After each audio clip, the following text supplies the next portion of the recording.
Well, hello again, race fans, and welcome to another round of the US IndyCar League right here on VirtualRacing.Network. My name is Trevor Gradefield. Been with you since Season 10. We're almost this will make 3/4 of the way through Season 14. And it's been a pleasure to bring you all those races. Of course, you've been seeing them all right here on VirtualRacing.Network. And been great to bring them all to you. You can see all of the archive races right here, and you can click on any one of the playlists for any one of the seasons and be able to jump in anytime you want, and of course be able to catch any of those past races from this season, including last race where you saw Jason Lowe return to championship form. And now we're watching to see who is going to be able to start this race at the front. And this is, of course, the Richmond 190 presented by StickQuik. Now, the 190 is in,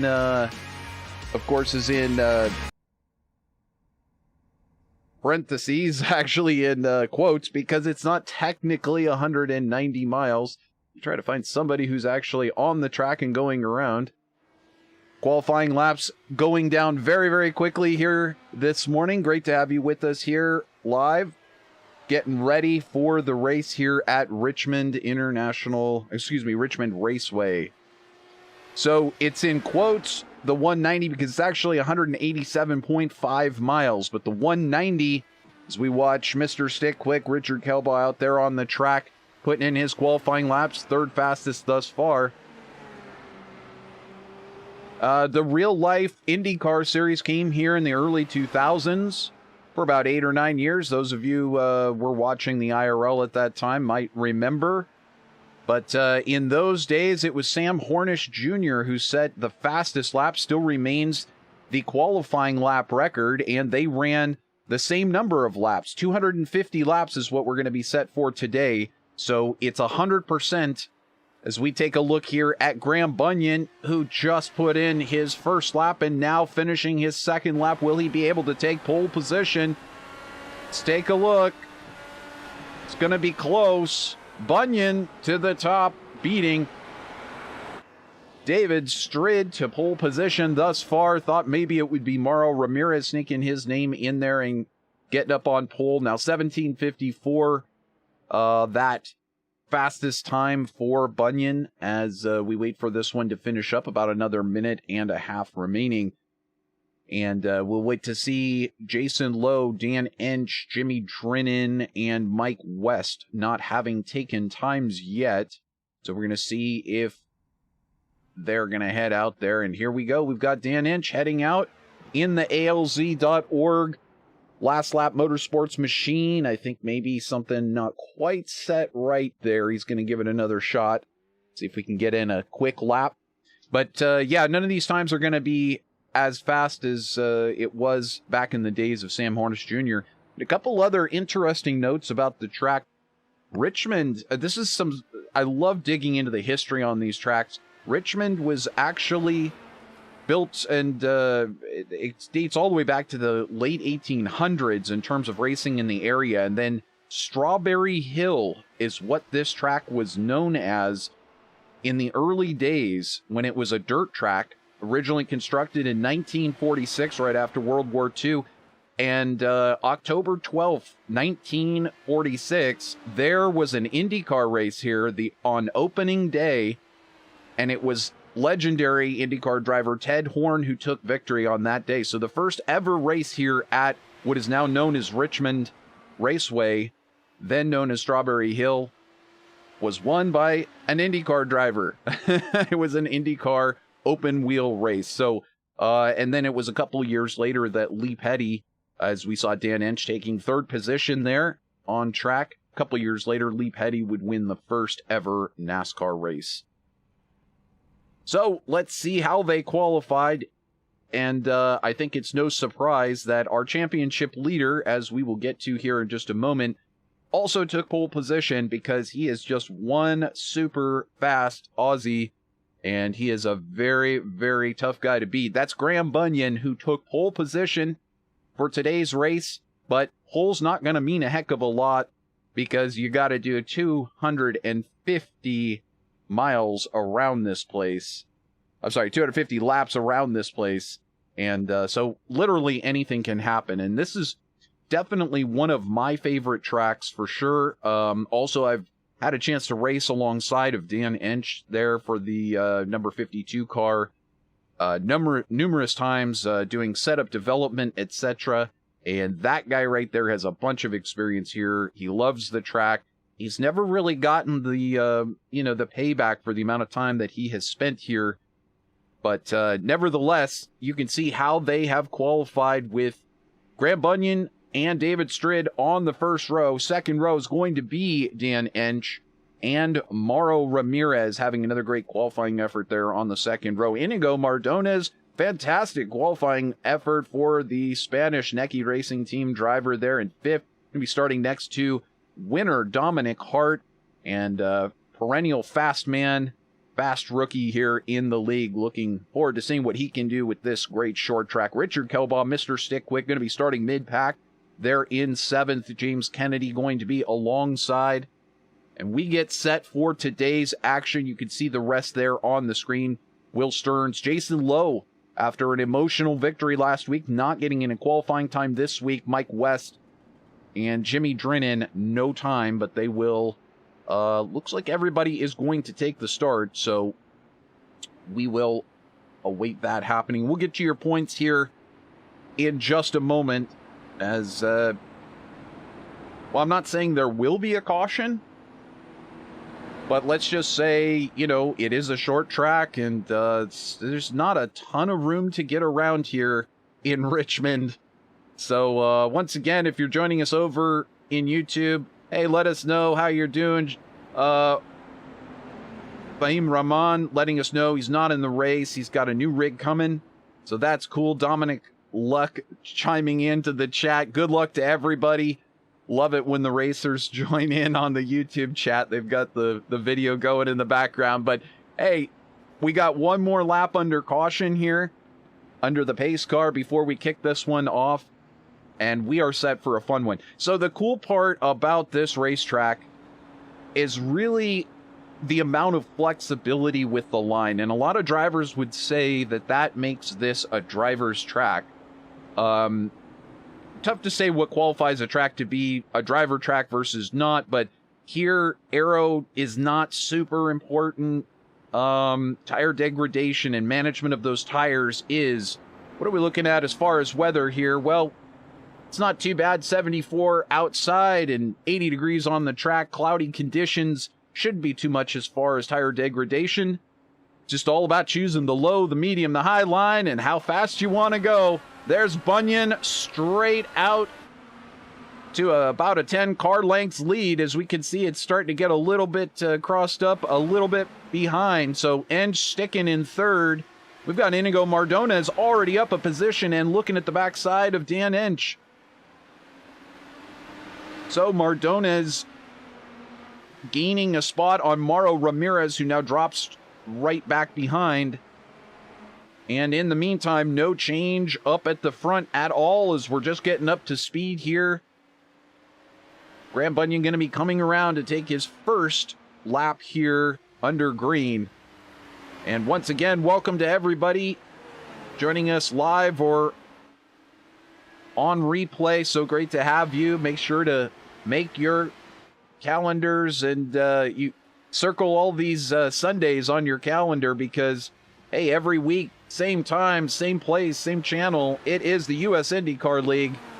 And we're right here on lap number 4, watching as these drivers start to sort out their Dallara IR-18 IndyCars. So a little bit of a possible brake lockup here. Let's jump on board with Dan Ensch and see what it's like to ride around Richmond. Now you've got this very tricky turn 2 exit that these drivers are going to be really having to feather that throttle come a little bit later in the stint. There we're on the start-finish straightaway, a little about 8 degrees of banking heading through the corner here, 2 degrees of banking on the back stretch, and then 14 degrees in the corners. heading off of turn 4 onto that high banked front straight here at Richmond. Just keeping those tires underneath you all day long. That's going to be the trick. As we see now, Jason Lowe starting to come forward. He's now moved around Mauro Ramirez from his initial starting spot in 10th place. Did not get in a qualifying time, and now he's up to 5th. So Lowe taking 5 spots already in just about as many laps, and he's looking for more. The series admin here, but also 3-time consecutive champion, dating all the way through season 10. And Lowe, with his win last week, possibly looking to get, he's definitely climbed right back into that championship picture in terms of at least 2nd place. Whether there's enough time to get up to Bunyan and possibly take 1st place, it's getting down there in terms of the number of races, that's for sure. Graham Bunyan continuing to lead here. So we just about to start lap 11, and I do have to say, indeed, no yellows thus far through the first 10 laps of the race. So we are 1/25th of the way through the race here, folks. And they do fly by very quickly. So we can see the beautiful overhead shot here from the StickQuik.com blimp. Taking a look at that sold-out crowd here in Richmond. It's amazing how every race day the fans showing up for their virtual tickets and the virtual stands. Well, I should say the virtual fans and the virtual tickets and the virtual stands all showing up en masse. They have been programmed well. At the front, it's Bunyan and Strid. 1st and 2nd, Ensch in 3rd. That's how they started. Not a surprise, as I said, to see Ensch doing so well here. He's got so much experience, but look who else has got some fire in their belly. It's Jason Lowe moving forward quickly, now snatching that 4th place position from Iñigo Mardones, and now looking forward. That's Dan Ensch in his sights up ahead. He's kind of lost, unfortunately, he's lost a little bit of sight of David Strid and Graham Bunyan. Normally 3 or 4 seconds up the road is not an entire straightaway and possible corner, but it is here at Richmond. So your biggest mover and shaker thus far, Lowe, who is coming forward in a hurry. Meanwhile, already up, coming through turn 3 and 4, it is Graham Bunyan picking it up and putting it down and trying to add to that points total and keep those bonus points for leading the most laps today. The bonus point for leading the most laps today. It's always good to do, whatever you can to try to secure those points that you could possibly get, as we watch there from the stands. Got one of the cheap seats up high, but yep, you got to do what you can to protect your points. And if you can go out there and lead and take the most points for leading the most, or take the points for leading the most number of laps, why not? Easy way to go. We'll check in with our drones here, flying over Richmond Raceway. StickQuik drone driving team in charge today. Doing a mighty good job. We take on some interns from the local virtual colleges to come out and fly these drones around the racetrack. Hopefully they don't hit anything or anybody. But then again, it's a virtual racetrack and virtual people in the stands, so there's not really anything to hit. Graham Bunyan leading here at Richmond through 20 laps over David Strid and Dan Ensch in 3rd. Jason Lowe in 4th. And look at this. The battle beginning to emerge between 3rd place Dan Ensch, who's been hanging on, and Jason Lowe in 4th. Lowe has had an absolutely scintillating first stint here in the race. Now starting to climb the order towards that podium position, and looking at some of those possible very valuable points that he can gain towards trying to get second place and solidify that away from David Strid. But you see way off in the distance, that is still David Strid and Graham Bunyan, who have gone off the front of this one.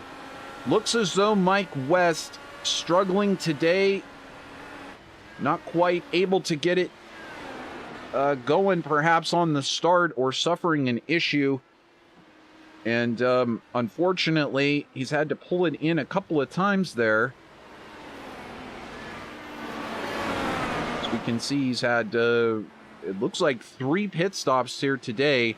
So unfortunate for West, teammate to Graham Bunyan and David Strid. And West has had a little bit of success here in the league in the past, but it has been a rough go in season 14 for Mike. From Yakima, just over the hill from VirtualRacing.Network's headquarters here near the Seattle area. And there you can see Mike West conceding that soon-to-be lap position to his teammate Graham, who definitely on the charge here. Graham Bunyan leading here at Richmond. Beautiful evening race here. Sun getting low in the sky, and it's a little cloudy at the moment, so temperatures not hot, not gonna bake out these tires. So very likely they will be able to get in a complete race, or a complete stint on these tires here. We see Richard Kelbaugh has had a moment. Let's see. It does appear as though Richard has unfortunately hit the wall, but he'll be able to hopefully get that car repaired and back into the race. There he goes. Right front completely repaired on the machine. We don't have a replay for that. I don't... Well, let's see here. Maybe we can see it. This was Jimmy Drennan going around the outside of Kelbaugh, and there's Kelbaugh just ahead. He concedes that position, but it gets worse. Let's see here. If we go forward just a little bit further, we might be able to tell what happens. And there, that's just a little bit too late. So my guess is he just tagged the outside wall. And in fact, as we look overhead, that is exactly what happened. He just kind of got up in the gray on the outside and caught that outside wall. Fortunately, not bringing out the caution, and we stay green here. So fantastic. And also hearing from Dan Ensch that there were some issues today that they were facing when they were trying to load in the track. So not really sure. Unfortunately, also Manuel Gomez Esteban reporting in. He could not race today. That is too bad. Fahim Rahman, of course, rooting on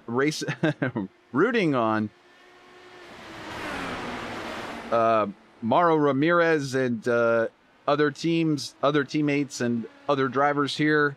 Great to have everybody checking in with us here on YouTube. Let us know if you are watching from somewhere out there. Well, we're well over 10% of the way done. 35 laps in the books, and already it's been kind of an interesting one. Yes, indeed. First, second, and third, Graham Bunyan, Strid, and Ensch, kind of where they started. No surprise there. But Jason Lowe has climbed very quickly through the field. He did not take a time in qualifying, back in 10th place, and now up into that 4th spot, climbing 6 positions. Kind of shades of, I remember seeing the old days here at Richmond, and some of the drivers would get, there you can see on track, making his move around Dan Ensch there for 3rd and that podium position.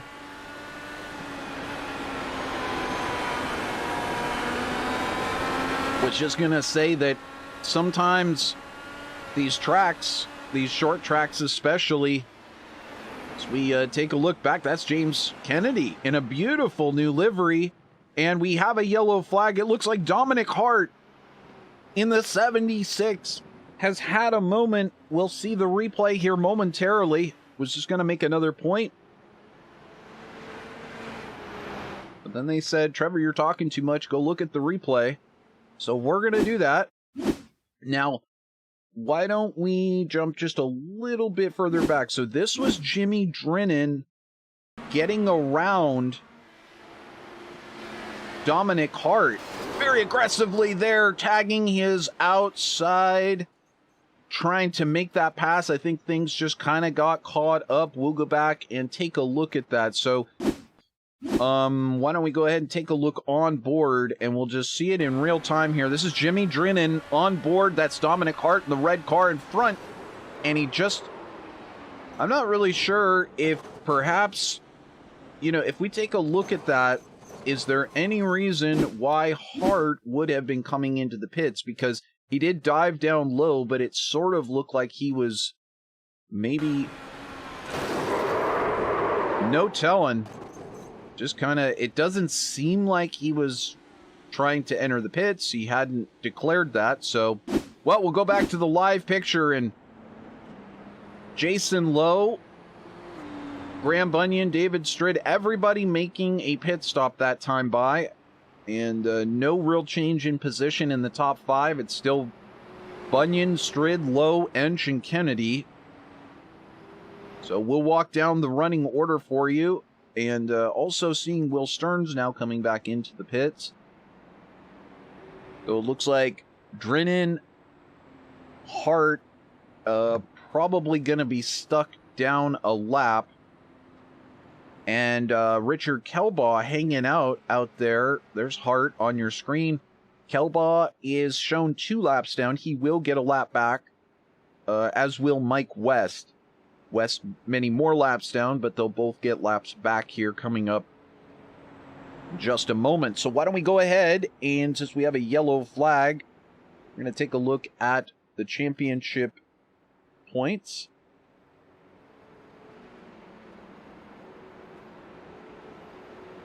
So here you can see Bunyan continues to lead with not getting every single race win.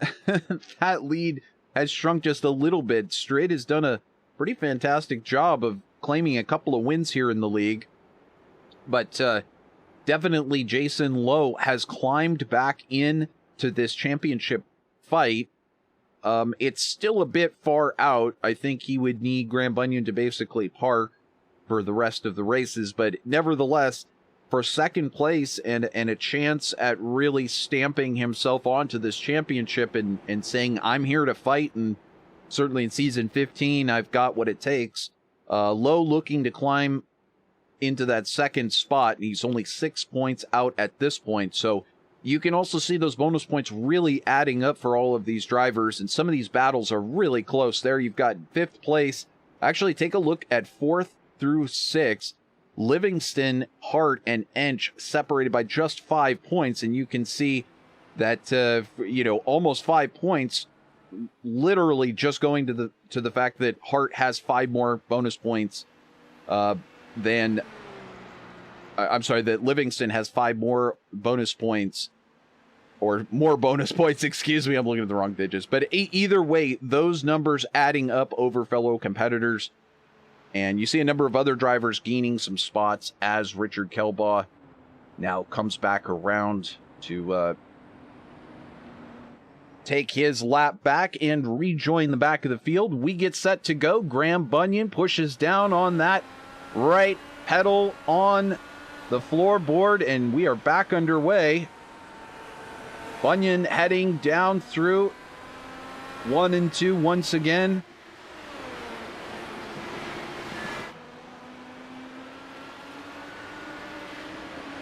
And we are green flag here, lap 45.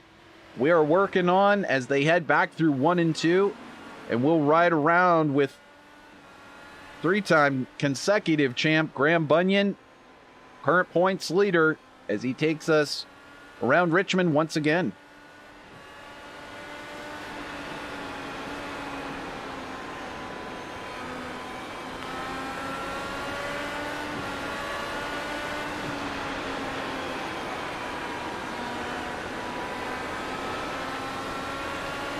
Well, I tell you, those laps go by fast. It almost looks like a Sunday drive out there for Graham. Of course, it's probably getting to be Monday by now, but nevertheless, he's just out there cruising. He's kind of taking that middle groove. If you watch, we'll see how he does through turns 1 and 2 here. Indeed, not dipping too far down towards that apex. As I mentioned, there are a number of ways and a number of ways to drive this track. High line, middle line, late apex. Don't think you want an early apex. Nevertheless, that time by fastest man on track of the race, James Kennedy, 17.83. Same time as to the 100th as David Strid. However, Strid now fastest sector 2 time. So we're seeing some fast times starting to come in now that these drivers get these Firestone Firehawks up to temp. After that pit stop, Kennedy climbing another spot, passing by Dan Ensch. Let's go ahead and take a look at that. That just happened a moment ago. I think this was on the start. Indeed, taking that high line, Kennedy getting around.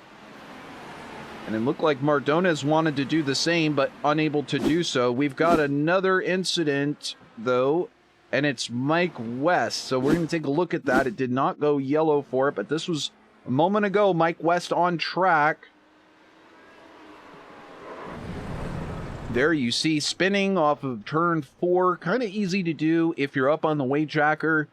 Took him right across. We'll see if we can catch exactly how that worked for him, but there's exiting turn 2. Here's through turn 3.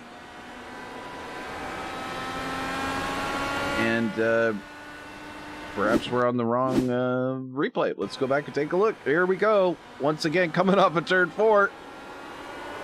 And it just, I mean, you can hear that right rear just barely break free. And send him across the grass. He did just take service and he is underway, but unfortunately West's day going from bad to worse. Well, we're now a fifth of the way through this one. So great to have you with us here as we are into this 100% distance race for Richmond Raceway and the IndyCar Series. We have Will Stearns in the wall, apparently. Will Stearns, sans front wing and steering damage. So let's take a look at what happened there. I have a note that Hart had just passed Stearns, and I'm not sure.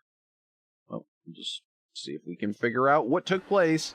Here's Stearns coming in. Oh, he dips down a little bit onto that apron. And I don't think, I mean, the apron itself, I don't think caused the car to get upset.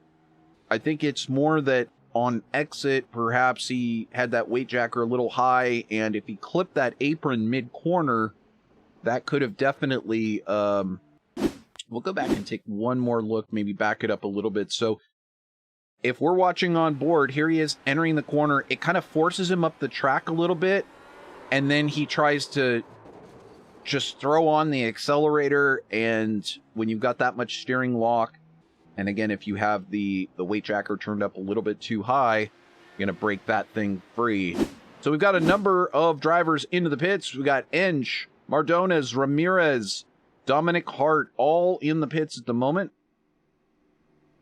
So you can see everybody jamming into the pits to get their stops done. Why don't we go ahead and pay some bills? And you know what that means. Yes, indeed. You can see it right there on the screen. The magic device that makes the US IndyCar League's broadcast possible to a large degree. And it's always so fun to talk about it because it's like magic, you know? There's no glue, there's no tape, there's no welding. No, you know, we didn't get Richard Kelbaugh out there with his big welder to weld all this stuff in place onto the medicine box. So medicine chest. So how do these things even stick? Well, it's with a principle called magneticism. Yes. Magnets. It is high-tech, leading the way, cutting edge, and StickQuik is your answer to organizing your life in 2022. Take a look there in the car. It's a vape held right onto the dash.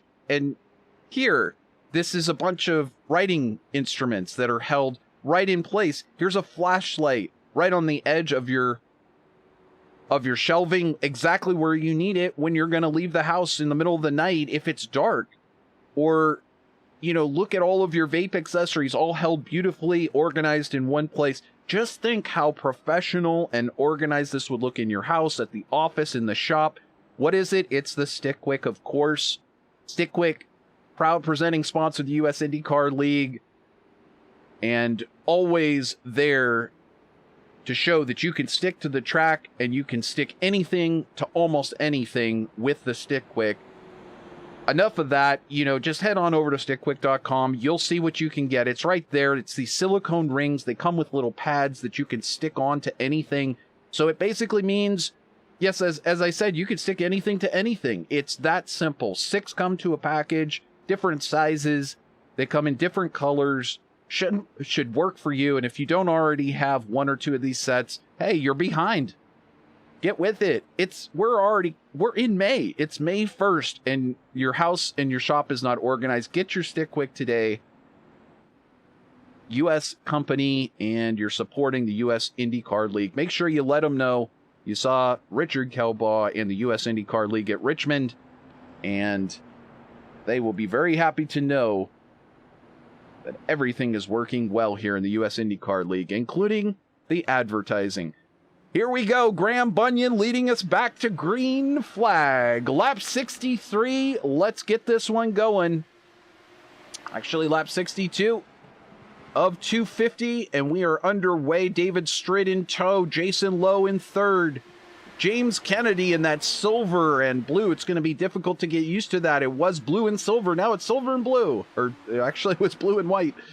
Dan Ensch clinging to that 5th place. Kennedy up 4 spots. Lowe up 7 spots today. Mardones qualified well. He's currently running in 6th. And he's only dropped 1 position thus far. So it's actually great running for the Spaniard. This is a tricky track.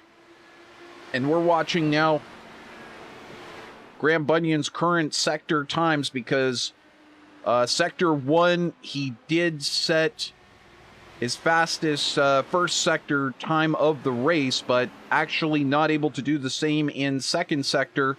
So we've actually got a good race starting to happen here for 3rd place. Kennedy starting to chase down Lowe, the 2 silver cars in the field, getting very, very close together after this restart. So, yes, Bunyan setting that fastest lap for himself, his personal best, a moment ago, but back underway here. And as this track begins to really rubber up, it's going to get a little more tricky to set those fast laps. Unfortunately, we've got Dan Ensch and possibly Jimmy Drennan with an issue.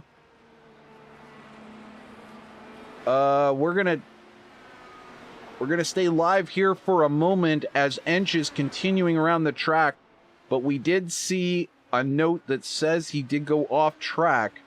So, as it looks like everything still kind of okay and a little bit spread out at the front, why don't we go ahead and jump back a second, see if we can figure out what happened to Ensch. There he's coming off of turn 4, gets it a little loose. That's exactly what we saw not long ago. Very easy to do. A little trip through the grass and back out onto the asphalt. I don't think the 52 wanted to clip any grass down in Richmond, but I hope he gets paid for it. Bunyan still leading here in Richmond. He's led them all. And, well, we're about a third of the way through this one. Coming up on a third of the way through this one. Bunyan has led all of them and continuing to lead. Par excellence is pretty much what we've come to no Bunyan for here in the US IndyCar League, and he is not letting us down today. Absolutely mastering those in-car cockpit controls. David Strid doing exactly the same, and I think Strid's got the pace that if Bunyan does suffer an issue today, it could be Strid and Lowe, possibly Kennedy, fighting it out for this one. And I only say that because it is the weirdest of issues that seems to catch out Bunyan. I mean, he'll be driving a perfect race and it'll just be something small. A pit entry, a pit exit, this or that. Something tiny sometimes catches Graham. But if it doesn't, he usually ends up winning the race. And sometimes it's slap traffic. Sometimes it's difficulty getting around. And we've got Jimmy Drennan.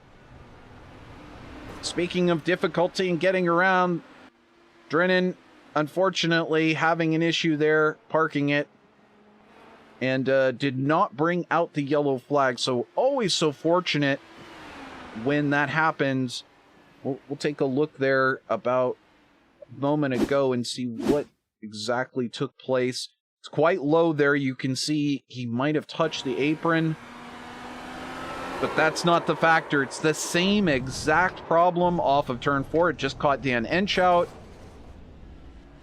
It's caught a couple of drivers out today. And once again, that's just part of, the mastery of what you need to do here with these Indy cars. Just so much to keep in mind. Kind of mentally feeling it out as you go around the track, you're feeling out the tires, you're trying to keep it balanced between the fronts and the rears. You don't want to overcook that right rear, and it's not too hot down there on the track today, so you're going to have a nice long lead up kind of to the point where you're going to start to notice the right rear overheating. And so you have a chance to kind of dial that in and maybe, take it down a small notch or so. Play with the ARB perhaps, front or rear, and try and balance out the car. And another option here at a track like Richmond, where you have multiple grooves that are available to you, and it's not a total aero track. That really means you can change your driving. You can change your line. For example, you notice Graham Bunyan now, he's down towards the apex of the corner. Now, we were watching him earlier when he was in the middle of the stint. He was up higher in the groove.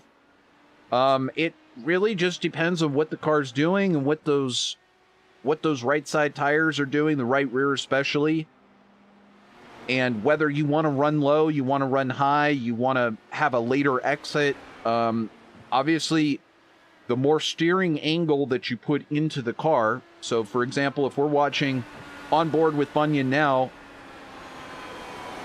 kind of a fairly standard optimized line, a little bit of a wider arc turn in. Now he's getting a little narrow turn in here into turn 4, a little bit more of a shallow turn in and letting it ride out. And part of letting the car ride out towards the outside a little bit more naturally, rather than getting to the outside wall and then making more of an aggressive, sharper turn, is it puts less strain on that right rear tire. So you'll see him dive into the corner here. He'll hold it a little bit lower in the mid corner and then let it ride out. That just takes a little bit of the pressure off of that right rear, not having it to crank it so much in the exit of the corner. Now, of course, another factor here too is traffic, and a lot of these drivers, as you can see, you don't want to have to run side by side too much here. And I have certainly had some great races, unfortunately, getting trapped on the inside or the outside, having to battle for 20 or so laps. But the real issue is, even if you have everything really tuned in well to the car, and all of the cockpit controls really working for you to balance out the car, that when you stay in those side-by-side battles, you're almost always having to compromise that line on the racetrack and maybe be a little bit shallower than you would like, or ride a bit higher on the track and take a sharper exit. You have to throw different loads at it than you would if, say, you were Graham Bunyan and you're out in the lead in clean air and you don't have to make those compromises. So all of this is just factors, even if it looks like these drivers, you see Bunyan now lapping Hart, and that is now 2 laps that Hart falls down. So looks like Ensch will be next on track, not very far ahead.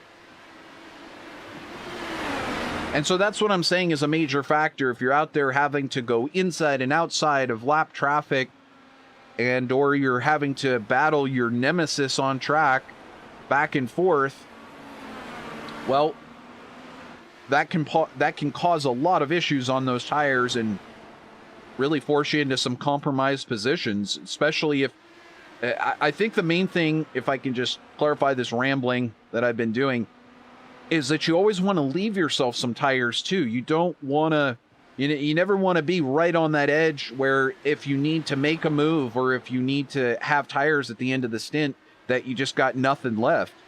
So all of this is playing a role in the back of Graham Bunyan's mind as he gets so close to the back of Dan Ensch there. Very, very close.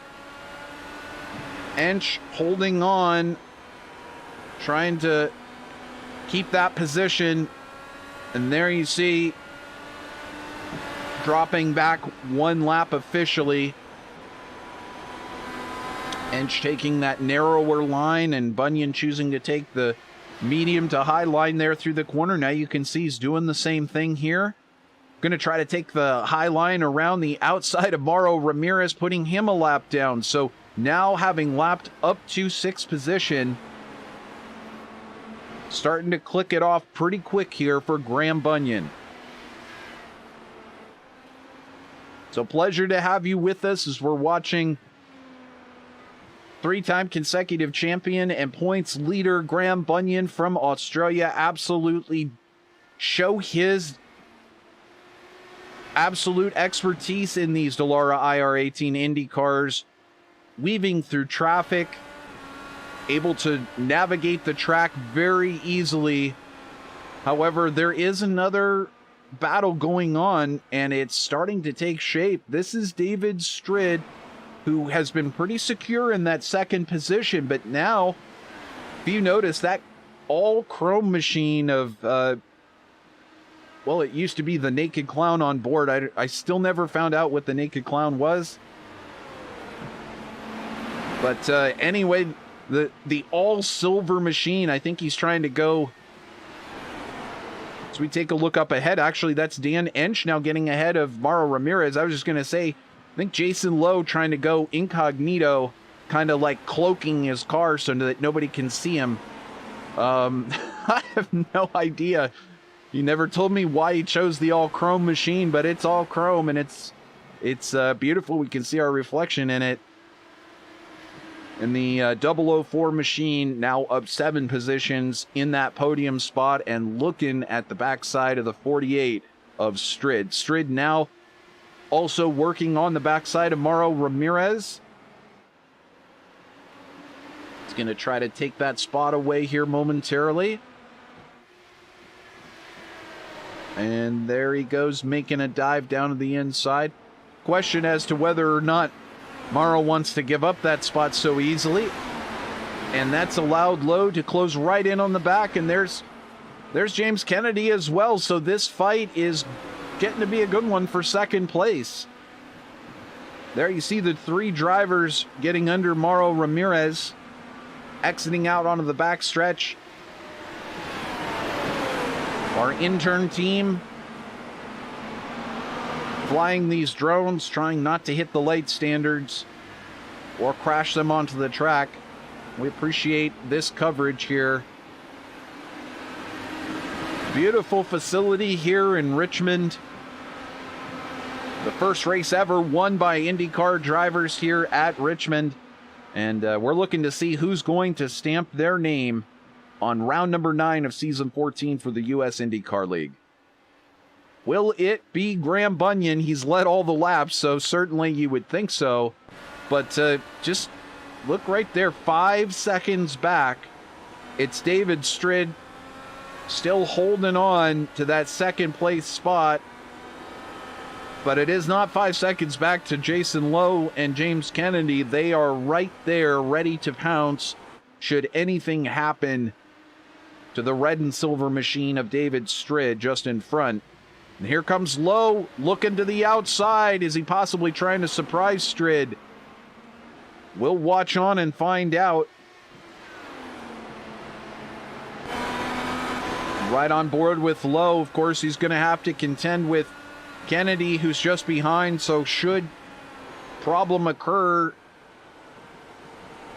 he's going to have to take evasive action and make sure he doesn't lose too much position. Here's Lowe heading to the pits. We ride on with Lowe as he makes his way into the pits. Very, you have to get down to, I think it's 35 miles per hour here. Let's see if we can get that dashboard up there so we can see it's, no, I'm sorry, 45 miles per hour. It's so slow and it comes up so quickly. Hard to get down to speed, and so definitely best to hit off of turn 3. Some leagues choosing to mandate that the drivers must pit in off of turn 3, but of course iRacing does not say that you have to do that. And I think a lot of us would really love it if they could implement a safe pit entry policy, something like that, because who wants to see somebody make a really sketchy pit entry and still get away with it and get a couple of seconds on everybody else? But nevertheless, some people are extremely skilled in different disciplines, and making sketchy pit entries is some drivers' specialty.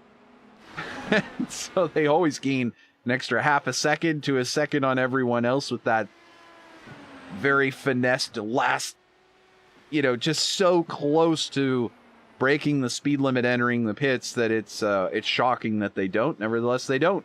And here is James Kennedy making his pit stop. So this is not going to be most likely anywhere close to long enough.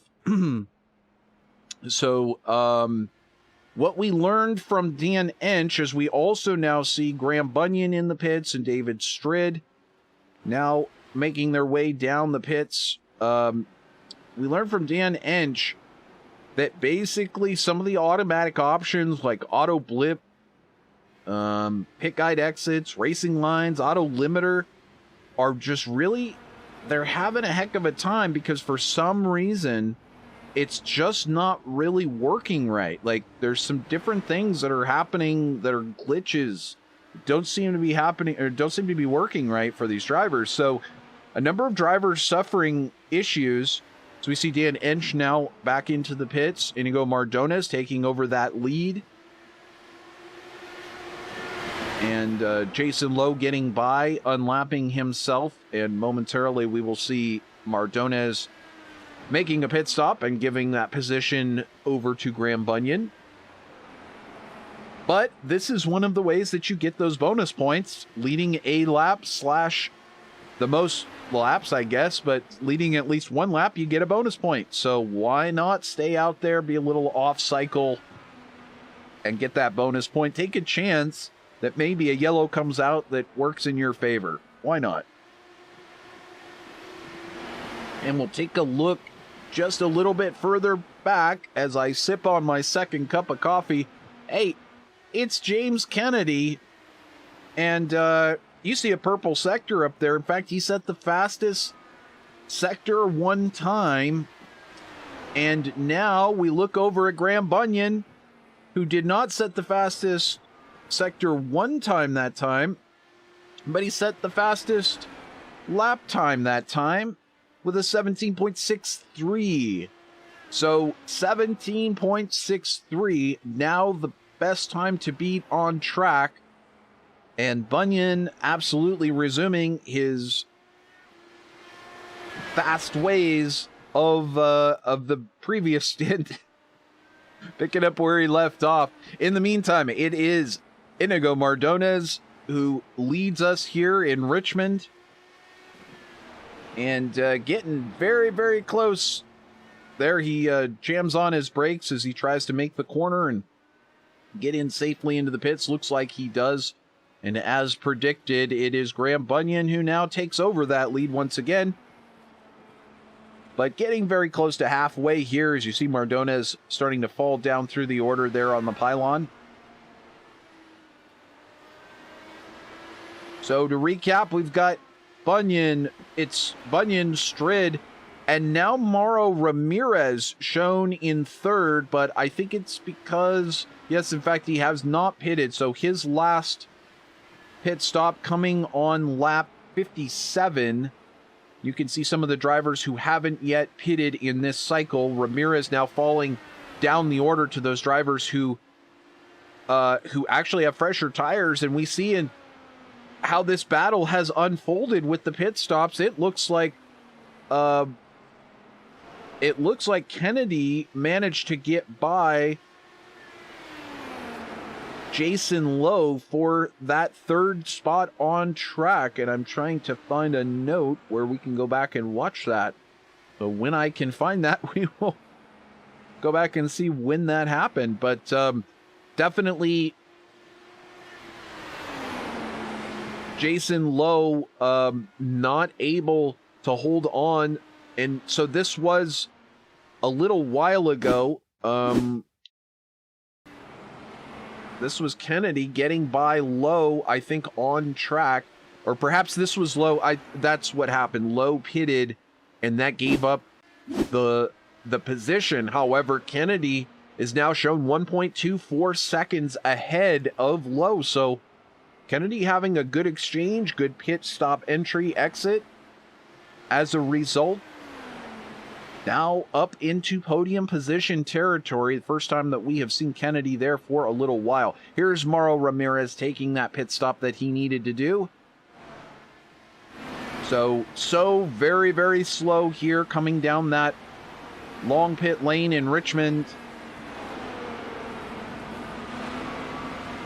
And Graham Bunyan in the meantime putting a lap on Ramirez. And we see him continuing to fall down through the order there on the left side of the screen. So it's Bunyan, Strid, Kennedy, Lowe, and Hart. Hart suffering that issue earlier on, but the yellows seemingly helping him out, helping him stay in this one. As we are now officially halfway through what was, and I say what was originally the full length distance. I don't think I ever finished that point, as Dominic Hart is now into the pits, as is Mike West. They actually extended the length of the race, I believe in 2007, and then in 2008, they extended it from 250 laps to 300 laps, and I don't know why, I can't remember why from watching it, but I would guess it has something to do with the fuel numbers and wanting, if it's a green flag run, which what are the chances you would go 250 laps at Richmond with green flags? But for some reason it made sense to stretch it to 300 laps. But for about 6 years, this was how long the IndyCar races were. So once again, as we look a little bit further back, that's Mardones and Ensch not that far ahead. Mauro Ramirez just about a lap behind that group now. And there's Ensch going around the outside of Richard Kelbaugh, who looks like he's decided to go down low, I think, and let some of the other drivers pass there on the high side. And that's always appreciated when drivers act like gentlemen and don't fight you too hard being a couple of laps down. There was some more discussion from Richard Kelbaugh, he's also the series steward, about perhaps relaxing the rule of lap cars not being able to hold on to their lap position or fight with the leaders to maintain that lap position, or get that lap back, for example. And so definitely Kelbaugh letting the league know that they still don't want to see anything negative happen, but there's a little bit more room for lap cars to fight for that lead lap.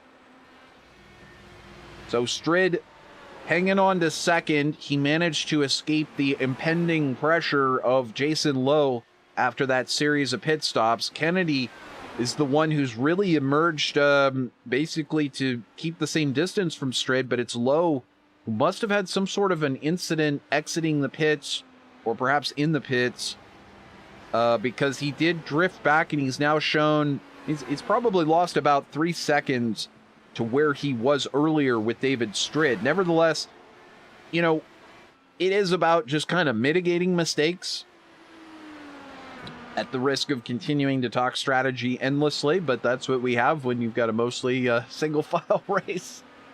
Because these drivers are still out there. They're cranking away. They're driving and turning hard to the left and dealing with the balance on these cars. But at the same time, it does get a little strung out. You know, mitigating those mistakes is really what it's all about. And making sure that if, for example, you know, you do have a pit stop cycle issue, or you spin the tires up on exit, or, you know, something happens, that you just gather yourself back up. And from that moment onwards, you know, what are you going to do? So just put your head back down, go out there, get that 3 seconds back. It came from somewhere. You can get it back somehow. So, and right now we're watching actually Jason Lowe do that. He's managed to climb back a little bit. Let's take a look here at the lap times. I'm seeing this coming down a little bit for Lowe. So actually we will we'll take a look a little differently here. We have the time delta that we can show. It's a little bit more obvious in that way. So you can see it had come down a little bit for a couple of laps.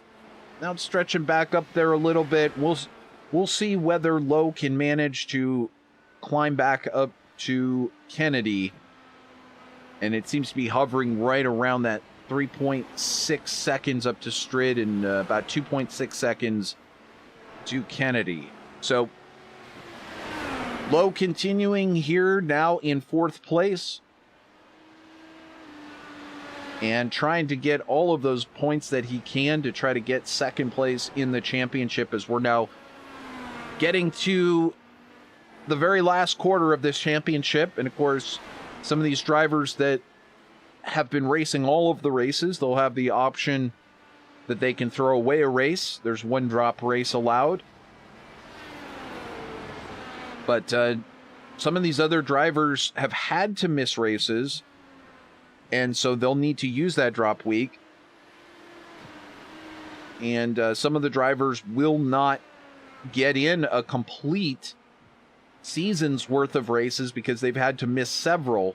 So, you know, definitely consistency is where it's at in terms of being able to show up for the races and possibly stay in this championship fight.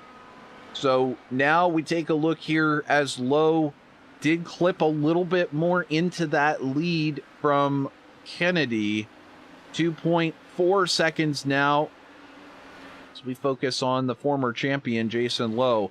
Dan Ensch kind of recovering after that round of pit stops, and he's had a trip through the grass earlier, and I don't think things have exactly played out the way that Dan wanted them to play out so far, but we still have a whole 100 laps remaining here in the race. Ensch losing 2 spots since the start, but you know, still holding onto that top 5 spot. And once again, consistency and recovering from incidents like this one that we see with Iñigo Mardones. You know, Dan Ensch recovering from issues, and unfortunately, it looks like Iñigo Mardones having an issue here. So we will, not seeing, this was Iñigo Mardones not long ago, but I think this was too far back. So let's see if we can back it up and see what took place. Here he is heading through the corner, about mid-level through the corner, and that turn 2 wall comes up so fast that if you just get it a little bit wrong, we're just going to watch it one more time as we can see how he goes through the corner. But watch how he goes through this corner. Iñigo Mardones keeps it sort of the middle, lets it ride out, but there's no more room there. So maybe getting a little impatient mid-corner and giving it a little bit too much gas, trying to maybe make a pass there, and just not enough room to ride that car out. And that, as I said, that turn 2 wall is just vicious. Absolutely. It's one of those things. It basically, there's room as we watch Graham Bunyan now dive under Morrow there. And unfortunately, we're missing a couple of other drivers. I saw Morrow. We're missing Joe Brickey. We're missing a couple of other drivers. And we heard Fahim Rahman not in the field today. But that turn 2 wall, it creeps up on you because, and you see it there on the right-hand side. It's more that the track doesn't continue to go off in that direction. Sort of like the front stretch, the wall continues to go off in the direction of the curvature, and the track continues to curve a little bit. But here on the back stretch, it's just a straight line that wall is on the back stretch. So you go from curving your way out of the corner there in turn 4, you come through turn 1 and 2. You cannot take the car the same way through the corner. You have to be a little bit further down the track, a little bit more towards the inside on exit. Otherwise, there just isn't the room to let it ride out. So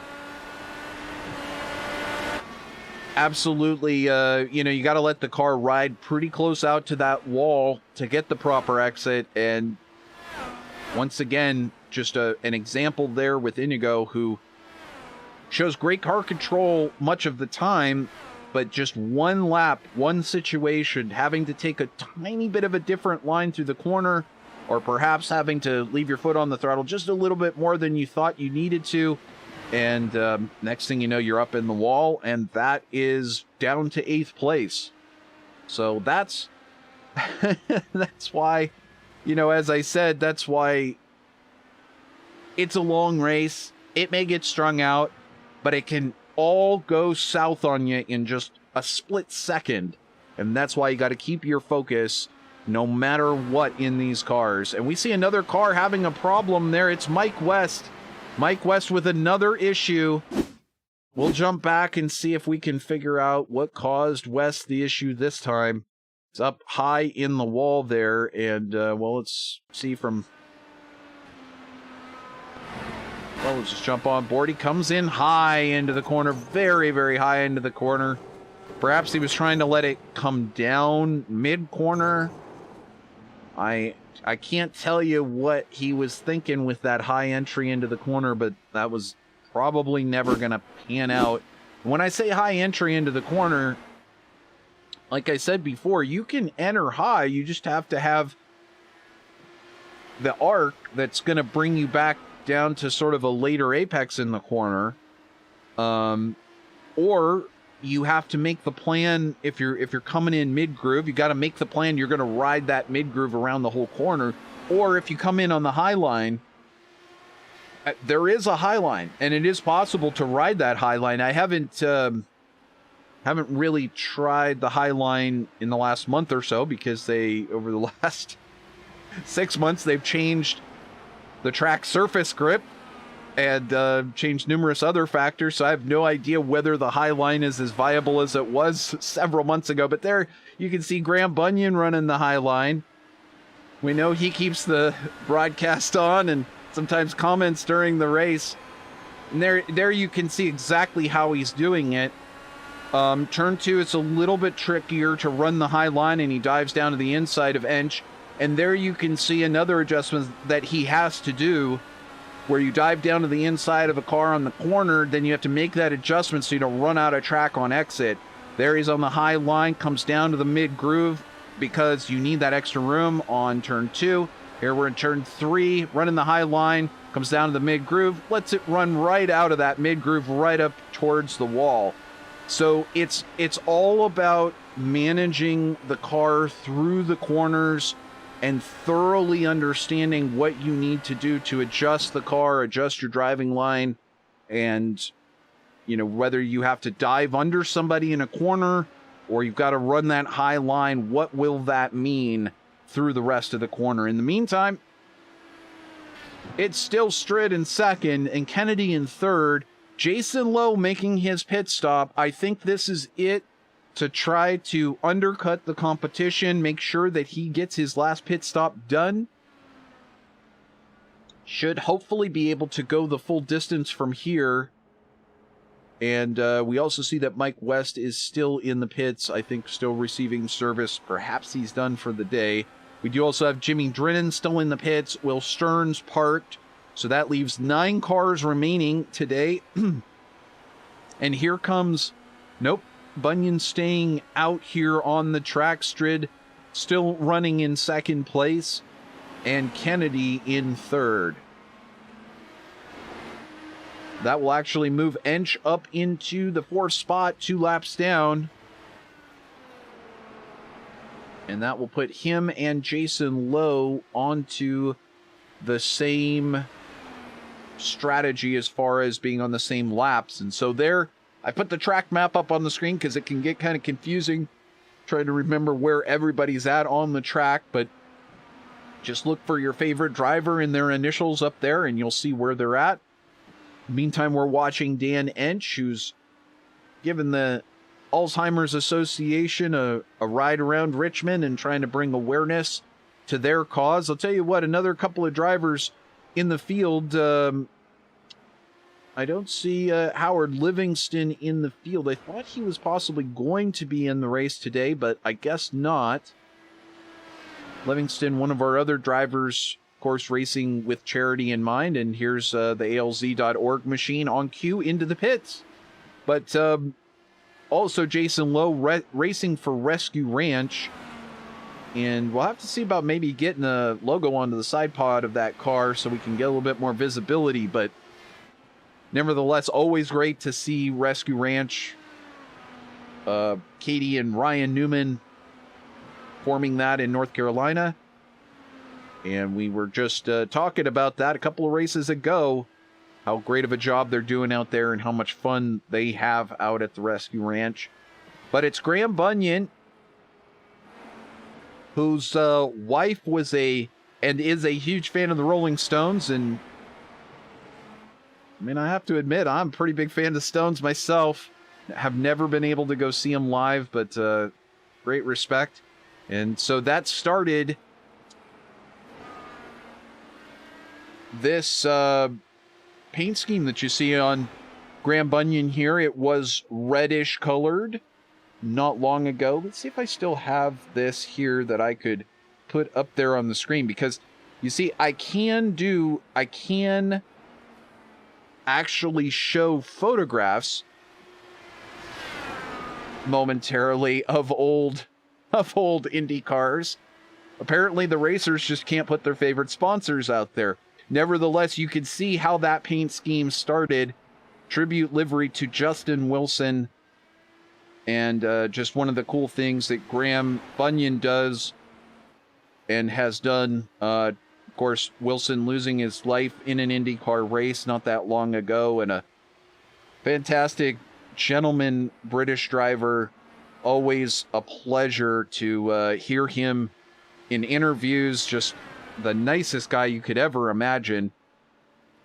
And it was such a shame to lose him. And obviously not that long before we had lost Dan Weldon, and a couple of other drivers have passed away in the series, Tony Renna, over the years. And so, the Justin Wilson tribute, a great class thing that Bunyan did a couple of seasons ago, and still retaining that look on the car, even though we've had our copyright notices served by iRacing that we can no longer do the copyrighted logo thing unless it's in the iRacing paint booth or you have written permission to use it. So unfortunately, a lot of these racers having to change their paint schemes. But Sparko is in the paint booth, and that's why James Kennedy gets to run this awesome looking blue and silver Sparko paint scheme out there. Graham Bunyan into the pits, and James Kennedy, he set the fastest sector one time last time by. Not the fastest lap of the race, though, but still showing that he knows how to get it done around here. And we'll get that timing and scoring tower over there on the left-hand side so you can keep up there. But Kennedy has not yet taken over that lead from Bunyan, but I imagine he will do so here momentarily as Bunyan still exiting the pits. And in fact, Bunyan is coming out in the lead, so indeed that tells you the size of the amazing gap that Bunyan had managed to open up. 7.3 seconds. It's closing a little bit fast now. 7 seconds or so is that gap from first back to second, James Kennedy. And there you saw, I think it was, we had a little bit of an issue for somebody. Was that Mauro Ramirez? Okay, Mauro pulling into the pits for his final pit stop. Looked like he might have been having an issue on the backstretch, but because of the turn 3 entry, it's a little tricky. So Bunyan here continuing to lead lap 189, and it's really Strid who's been the one that's had the problem, as he's now slipped back behind Lowe. So once again, let's see if we can figure out exactly. I mean, I'm not sure what happened in the pits, but we'll take a look over at David Strid here as he leaves the pits. And he's exiting the pits, and there goes James Kennedy by on the track. So this was not long ago, and there goes Jason Lowe by. So perhaps a slow entry, perhaps something went wrong in the pits, perhaps the other two taking less fuel somehow. I have no idea. That did not work out in Strid's favor. Back into 4th spot. And so let's do another rundown here as soon as we can see that Mardones and, of course, Wes still into the pits there. So we've got Graham Bunyan in the lead over now by about 6.3 seconds over James Kennedy. He's been running a solid race up 6 spots from his 8th place starting position.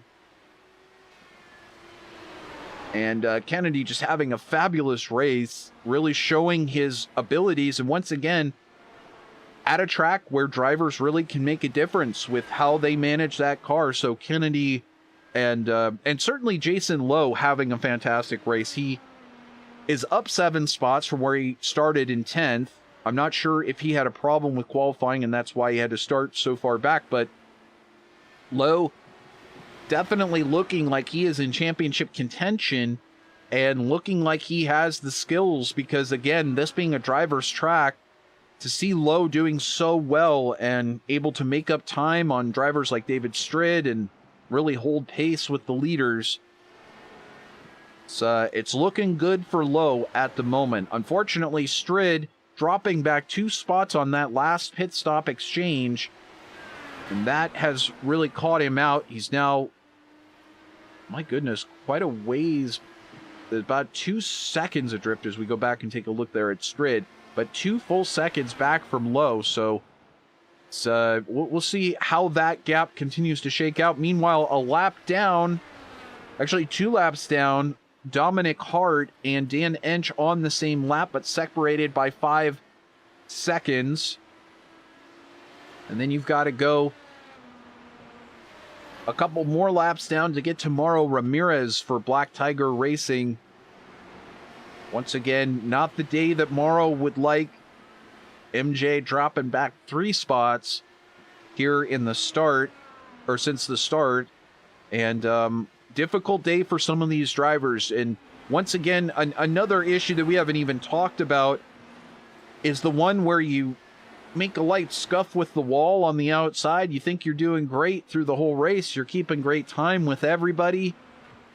You make just a tiny little scuff up against the outside wall, and you say, oh, I probably got away with that. And iRacing says, oh, not so fast. Your steering is now bent, and or your top speed has been reduced by 2, 3, 5 miles per hour. So that is a very frequent thing with these Dallara IR-18 IndyCars. I don't want to say they are a little bit of a diva when it comes to getting damaged, but I'm just saying sometimes sometimes you're like, man, these things are tanks. I could keep slapping that wall all day long and just keep getting 0x contacts and it doesn't affect me. Other times it's like you look at the wall and there's a big old scrape running down the side of the car. So who knows how any of this iRacing magic works that causes damage to your car, or how it will plan out. No idea. But we watched the afternoon and evening sun glint off the blue, black, and silver machine of Graham Bunyan as he continues here in virtual Richmond, Virginia, on lap 204, exiting turn 2 and onto the backstretch. Once again, beautiful sights here as the sun begins to set in Richmond. Of course, we still got a couple more hours virtually out here on the left coast. But Graham Bunyan actually racing in the middle of the night from where he's at in Australia, and putting in the laps here in the dark for him. It's always a thing too. You know, I've never fully adjusted to it. I've raced in the middle of the night myself. I'll save whether I'm ever slightly inebriated when I do that or not, but gotta love those midnight IndyCar races at a draft track like Auto Club or Daytona or something like that. Anyway, it's a lot of fun to get in there in the middle of the night and run around on these tracks in Indy cars and whatever else you want to drive on the iRacing service. But it's always a little weird when it's like you're at the end of your day, it's dark outside, and somehow you're in the middle of the day and it's like 120 degrees Fahrenheit on the track. And you're freezing in the room because it's the middle of winter, you know. And then, you know, the flip opposite when you're sweating because it's the middle of summer, and yet on the track it's like 70 degrees, and you're just trying to put yourself mentally, you know, into that space of what actually is happening out there on the track. And obviously a lot of these drivers having new sim rigs and virtual reality and all of that to try to get really, really close to the real life experience. And so it's, you know, racing in the middle of the night and it's sunset and you're virtually racing halfway around the world. Well, nothing is more normal and natural at this point to Graham Bunyan, who's been doing this for a number of years. So he continues to click off the laps. We're under 40 laps remaining here. It's going to go by fast, just 17-second laps around here. So here's Kennedy still racing in second. He has actually lost a little bit of time.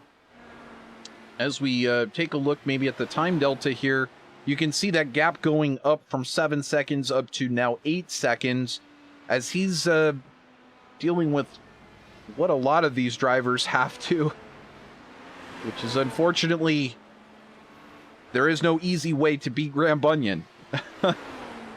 He's just not going to make it easy, folks. He's going to go out there. He's going to run in the front. He's going to be fast. And if you want it, you got to go take it. You probably got to do it on a restart because, or take advantage of a lap car because he's just not really going to give you that opportunity. Jason Lowe, though, has taken a lot of opportunity today to make passes. He did have a tiny bit of a setback not long ago with the pit stops. But as Strid himself had an issue, it's kind of righted itself, and now Lowe is back into podium position, though I'm sure knowing that Strid is right behind him, he'd like to maybe take one more spot from Kennedy. either way, I'm sure James Kennedy would love to end today with a podium position. Second place would be fantastic, especially at a track like this. And Bunyan, I think, would cement the championship. I mean, I don't know the numbers, but I'm pretty sure if he takes the win today, that is going to put at least the icing on top of the cake. I don't know if the candles are there and lit yet, but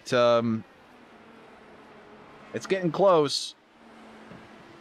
So we'll look to see whether that cake has been baked and iced and got all the candles next week. But in the meantime, he's having fun in the setting sun here in Richmond, as we now just have close to about 30 laps to go, and we're counting it down as we want to see whether this one's going to finish under green or yellow. That would make quite a big difference as to how this one might end up. But nevertheless, as I have said before, and we continue to look for drivers that are close enough that they might be passing each other on the track, it does get a little strung out, but you know what? This is real racing. So now's the point. VirtualRacing.Network is my network. I get to ramble and rant a little bit. I appreciate you continuing to watch and listen. Hey, let me know in the comments if you think I'm totally off track, or let us know over in the chat. Appreciate everybody. I've Des's Racing checking in. Descus Racing, great job. And thanks to all the US IndyCar League members keeping up the great racing. Completely agree. And Rahman also letting us know that he agrees. Great racing, and that's what this is. You know, it's clean racing in the league. It's a great group of racers, and I mean, for me, this would be awesome to drive in this league. I would love it. You get up early Sunday morning, and I mean, talk about getting in your IndyCar fix. I mean, yeah, we know they're at Barber this week. They may have a little rain problem over there, by the way, but you get up early and you get your IndyCar fixed in. I mean, how cool is that? Go out there and drive 100% race at Richmond. Get a little bit of a sweat, get the heart rate going, get your fix in, get your iRacing in, and then like we often see from Howard Livingston, go out on your boat and cruise around in Caribbean paradise down there in Florida. But anyway,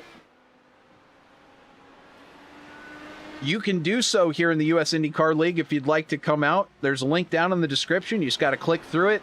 If you've done any sort of IndyCar racing at all, you'll be talking to Jason Lowe, who's the series admin.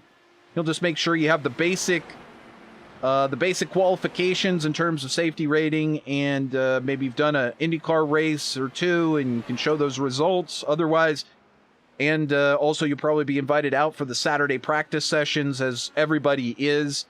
Just get a chance to check it out, make sure that you can keep the car on the track, and then you'll probably find yourself right here on Broadcast Sunday. See whether you can, good luck, tackle Graham Bunyan or David Stritt or Jason Lowe or James Kennedy or half a dozen other fast drivers out here who seem to have it figured out every week. But no, this is real racing. This is the way that it used to be before all of the competition cautions and the debris cautions and cautions and cautions and cautions. You know, for a long time, it's like you just let cars sort of spin out and do their thing and get it righted back again, and might even send a marshal or two out onto the track and help, even though they were unprotected back in those days. But seeing these races play out is what it's all about. And, you know, who's got the car to run over these long green stretches? Who's got the techniques, the abilities to adjust the car and keep that right rear under them? Who has the ability to make all of these laps without touching that outside wall or getting forced into a position where you spin off and go down and hit the inside wall?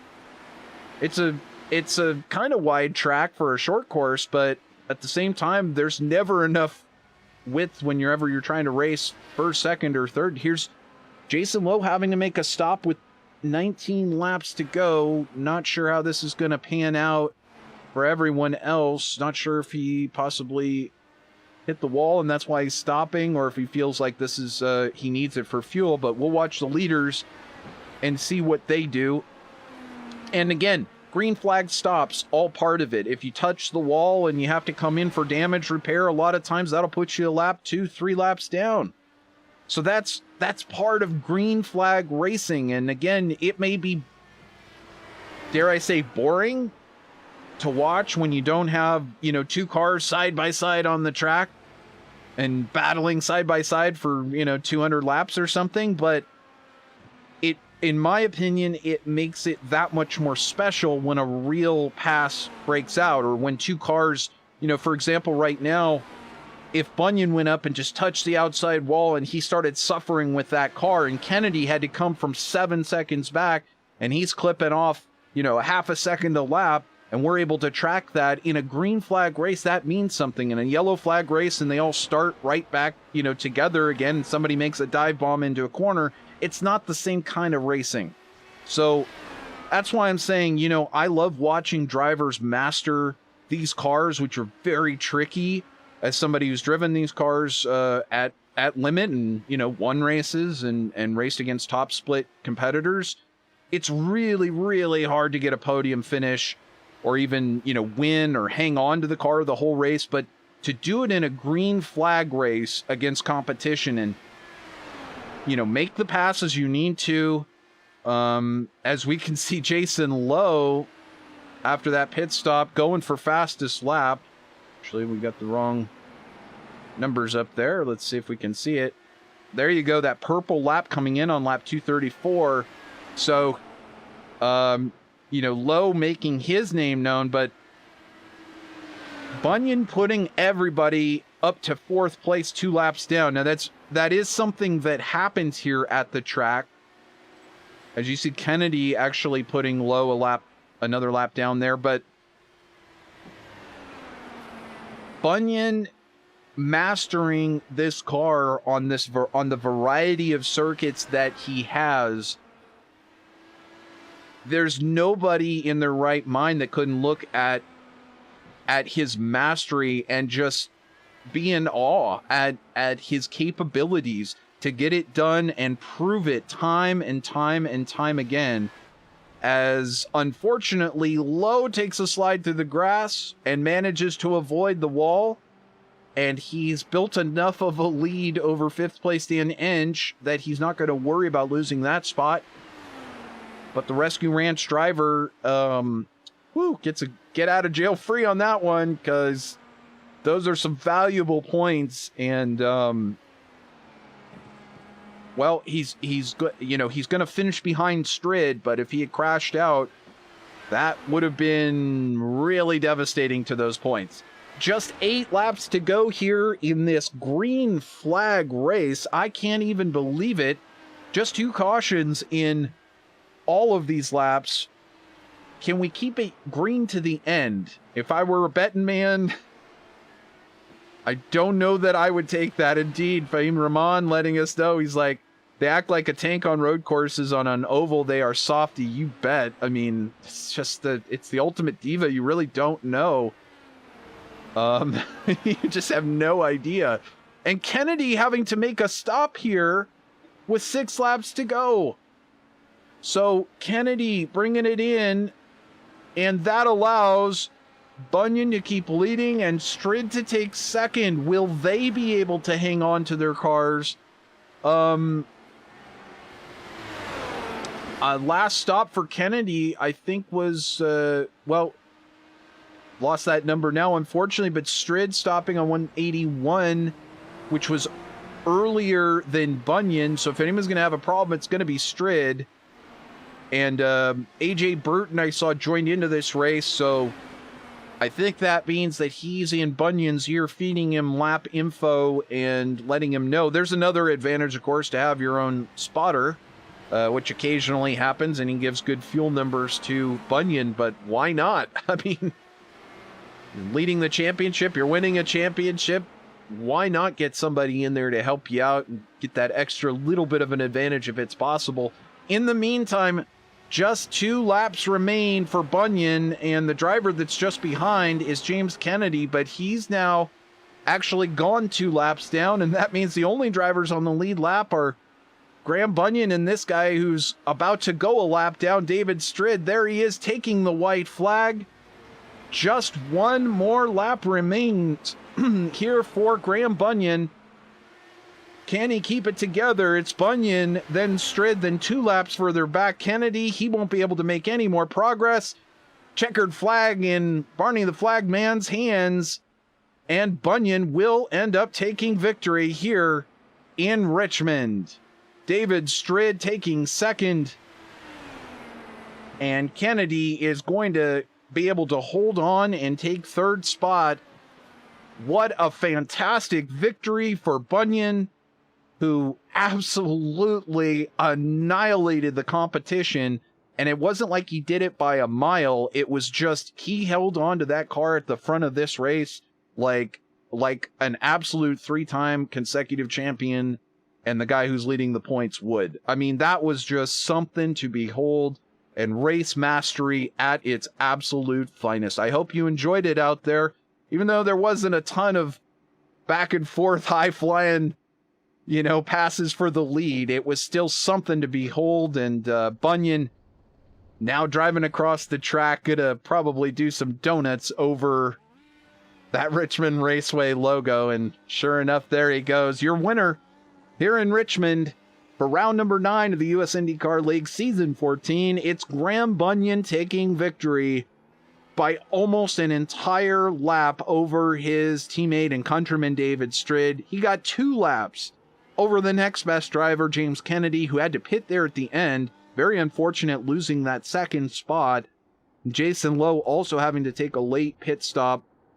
Would love to know from those drivers what happened, but in the meantime, first and second celebrating here, and as you can certainly imagine, Strid had dropped all the way back to 4th, and for him to get back into 2nd's got to feel like a mini win here, and for Bunyan, it's just icing on the cake.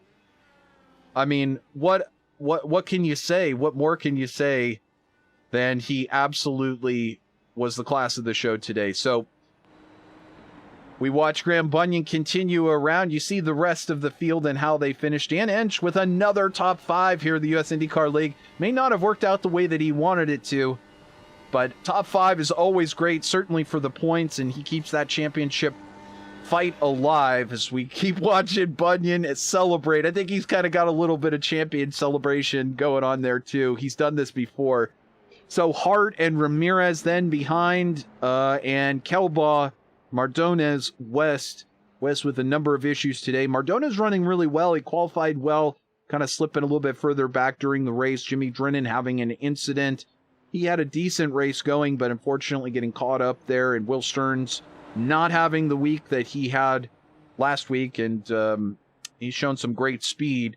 So now we are going to look to see if we can pop in to the booth and get a chat with some of these drivers as soon as they are available to us. And of course, all of our post-race interviews going to be done here in our Discord channel. So anybody who is not currently there, I would appreciate you joining me over there. James Kennedy would love to hear from you. Jason Lowe, feel free to stop in. Dan Ensch would love a chance to chat with you today. We'll wait for Graham Bunyan to possibly pop in. He may not be able to. He's had the most difficult schedule of all.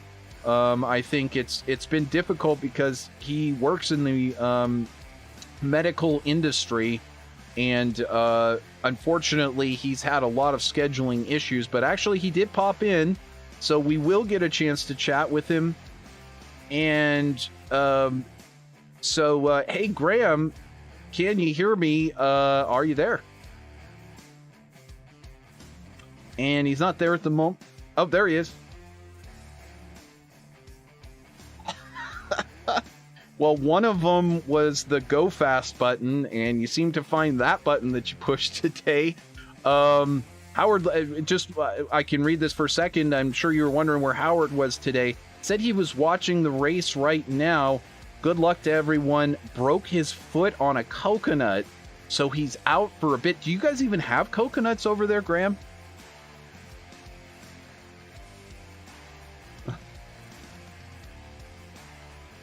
Well, just don't step on him too hard. What a bummer for Howard. He was up there in the championship, and I know this is another track that he likes. So, well, of course, we'll wish him the best of luck. But, hey, your right foot was working for you today. Mostly green flag all the way through. Talk us through your race, qualifying on that pole position and kind of setting sail.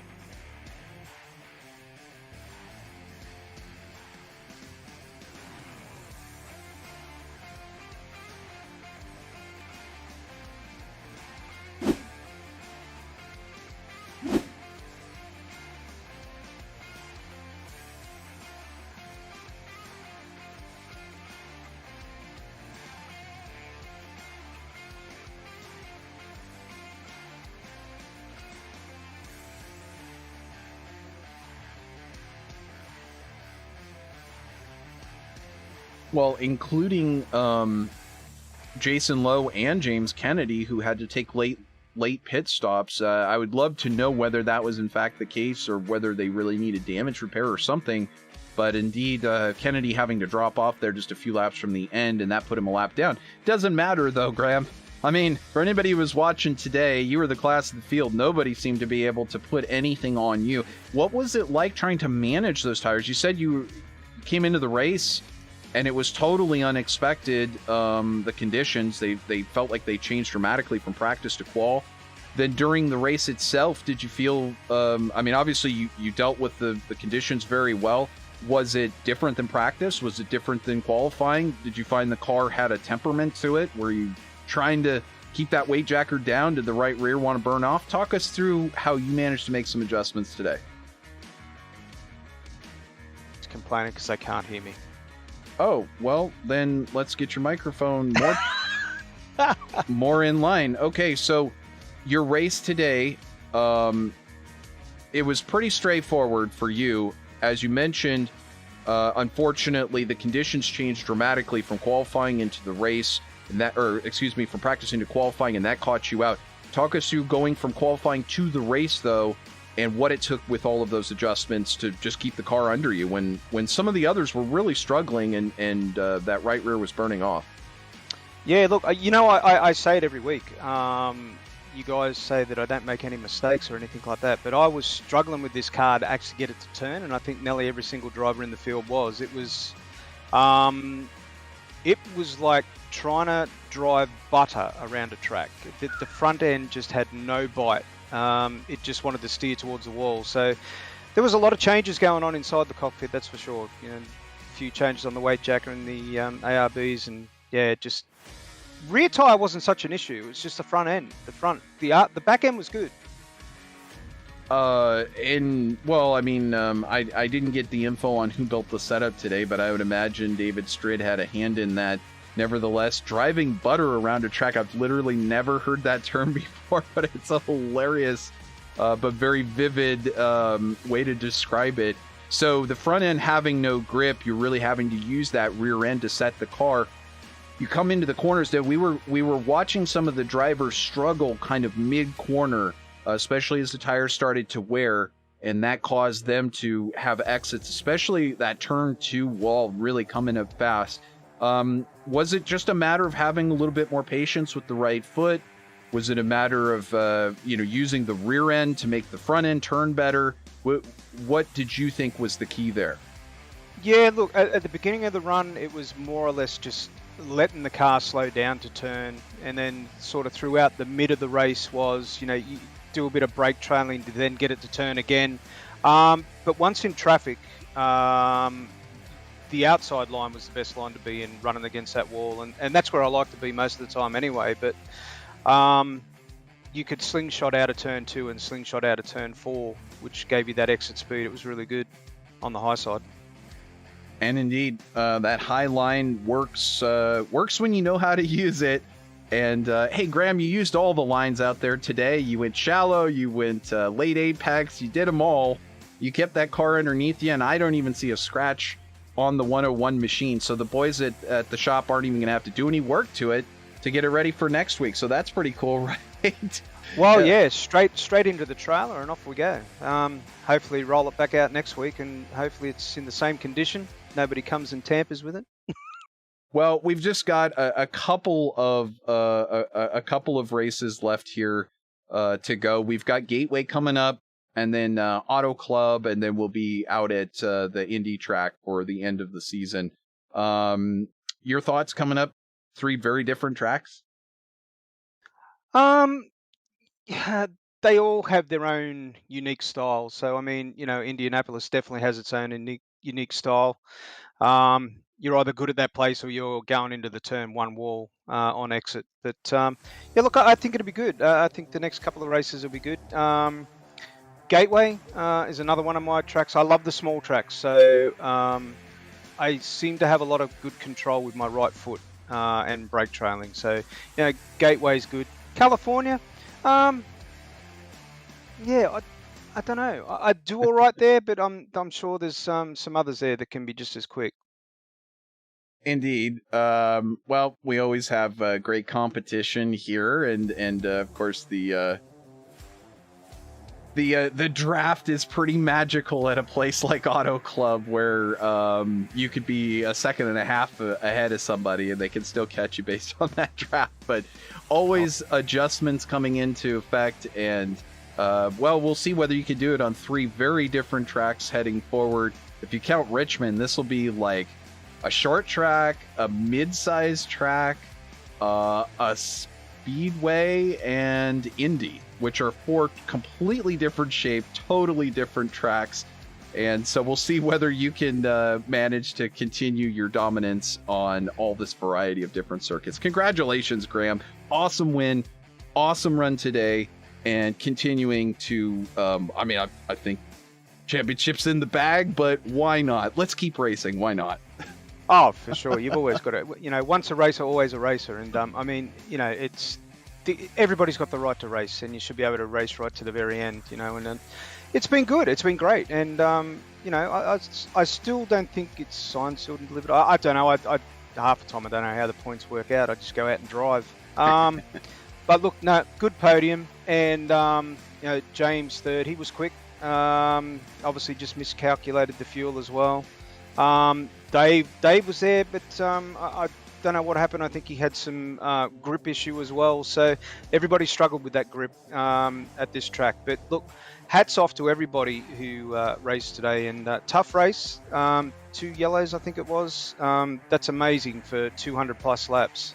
That's incredible. Absolutely. I would have, if I was a betting man, I would not have taken that bet that it would go green for so many laps, though. But hey, champion and winner, points leading driver, Graham Bunyan, great to have you with us here at VirtualRacing.Network. We'll look forward to seeing you next week, man. Yeah, no worries. Thanks, Trevor, and thanks to everybody else. And just a shout out to Howard. Man, I tell you what, I love the little video clip of you falling over on the coconut. But I don't like what happened to you. Anyway, get better, buddy. And yeah, all the best. And thanks to StickQuik. And thanks to yourself, Trevor. Absolutely. My pleasure. So that's Graham Bunyan reporting in from Australia. He'll say goodnight and start in on another fun-filled week of healthcare. And he'll see us next Sunday. In the meantime, we do have a chance to really quick chat with Dan Ensch. And he managed to snag 5th place. He did lose 2 spots today, but Dan, you got the ALZ.org machine into that top 5 spot again. Congratulations, man. Your points are looking good this season, and you keep racking up those T5s. I'm here. I'm doing okay, I guess. I feel like Vitor Mira, he was in the top 5 so many times and never won in the real IndyCar League, but I wished I'd have been on the same lap with Jason and Jamie there at the end. I could have been, but I was noticing about halfway through my second stint that the groundskeeper at Richmond didn't do a very good job with the front stretch grass, so I went and mowed it for him and got myself back on track without hitting anything. But that cost me a lap right there, and I never got it back. But yeah, I had fun out there, and I'll take a 5th. Well, we kind of thought that might have been a clever ploy to get a little bit of extra TV time for the Alzheimer's Association, knowing that we would focus the camera on you. And it was, you managed to keep it off of the wall, so that was good. Unfortunately, like you said, just the tiniest of mistakes in a long green flag race like we had today. I mean, that's really the difference, right? I mean, it's just those little tiny mistakes. But nevertheless, you make a tiny mistake, you mitigate that mistake, you hold on and you get 5th place. And at the end of the day, the results are what matters. There's a lot of drivers that would have given anything, including Dominic Hart, former winner, Mauro Ramirez, Richard Kelbaugh, Iñigo Mardones, who was running up in the front. He would have loved to get a top 5 today. And so, hey, we've got 3 more awesome tracks coming up. Which one are you looking forward to the most? The one where Graham and David take a vacation. Maybe they'll vacation together and go off to Disney, those guys, Tokyo, I'll tell you what, Trevor, those guys are just awesome, man. To put 2 laps on the 3rd place podium, and actually Graham was almost a full lap ahead of David at the end. I mean, good grief. Everybody did a great job to keep it green, but boy, that really works to Graham's advantage, doesn't it? Oh, absolutely. And his skill set is extremely high anyway, but a track like this really shows it off. You and I have raced together here at Richmond, and as I was talking about during the race, it's real easy to get caught a lap down, 2 laps down, and Bunyan and Strid ending up laps down on everyone else. Short track racing is a different breed of animal. So we'll continue next week at Gateway. I'm sure that's another track that you enjoy, and we'll get the ALZ machine back up there, see if we can get a podium, maybe a win out of this deal. Yeah, maybe so, hopefully. But I will say this is the one race that I did notice that Graham and David did not cheat. They're just that good. Indeed. Indeed. They are just that good, and no, they don't need to cheat. There's Dan Ensch reporting in from 5th place, racing for the Alzheimer's Association. Always great to talk with you, Dan. And thanks to StickQuik, too. Absolutely. Thanks to StickQuik, and thanks to you. We'll see you next week at Gateway, bud. Thanks, Trevor. Great job. Thanks, man. So that's Dan Ensch, and that was Richmond. Short track racing at its finest. It was Graham Bunyan who absolutely stole the show today. It doesn't get better than absolutely dominating a mostly green flag race and pretty much putting laps on everybody all the way up to 3rd and just sparing your teammate from getting lapped. But he'll have a fun rest of his week and think about Gateway heading to next week. It's been a pleasure having you here on VirtualRacing.Network. We'll see you next week. Make sure to subscribe, hit that big red button, and tick that little bell that tells you when all of our races are going to be coming up. Of course, same time, same channel next week right here on YouTube. We'll see you then from Gateway. Until then, I hope you have a wonderful rest of your week. Until then, I'm Trevor Greenfield. Bye-bye.